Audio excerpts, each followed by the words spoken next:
పోర్టులకు సంబంధించి కీలకమైన భూసేకరణలన్నీ కూడా పూర్తి చేసి అన్ని రకాల అనుమతులను తీసుకొచ్చి ఈ పోర్టులన్నింటినీ కూడా ఎటువంటి ఇబ్బంది లేకోకుండా ఎవరు జువలదిన్న హార్బర్ తెచ్చింది ఎవరు? శాంక్షన్ చేయించింది మేము. సెంట్రల్ గవర్నమెంట్ ఫండింగ్ తెచ్చింది మేము. జీవో తెచ్చింది మేము. మీరు తెచ్చిన 2008లో పోర్టు నుంచి కృష్ణపట్నం పోర్టు నుంచి అక్కడి వరకు వాడరేవు వరకు ఎలాంటి నిర్మాణాలు చేసేదానికి లేదని ఇచ్చిన జీవోని క్యాన్సిల్ చేసి సెంట్రల్ గవర్నమెంట్ బ్లూ రివల్యూషన్ లో కేంద్ర మంత్రి హర్షవర్ధన్ గారి దగ్గర వెంకయ్యనాయుడు గారి సహకారంతో జీవో తెచ్చి అమౌంట్ శాంక్షన్ చేయించాం. 288 కోట్లు. అదేంటంటే 900 మీటర్ల దక్షిణ భారతదేశంలో ఎక్కడా లేని విధంగా 900 మీటర్స్ లెంగ్త్ జెట్టీతో ఈ హార్బర్ తెచ్చాం.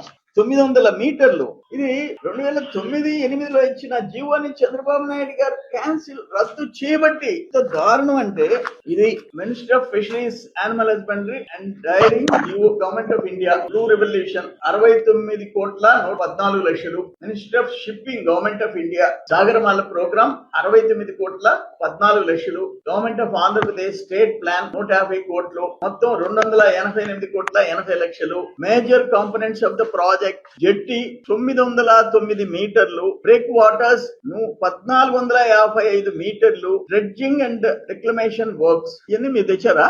ఏం చెప్పడానికి జగన్మోహన్ రెడ్డి ఆడపోతున్నాడు? మీరు చేసిన ఘనకార్యాలు ఏంటి?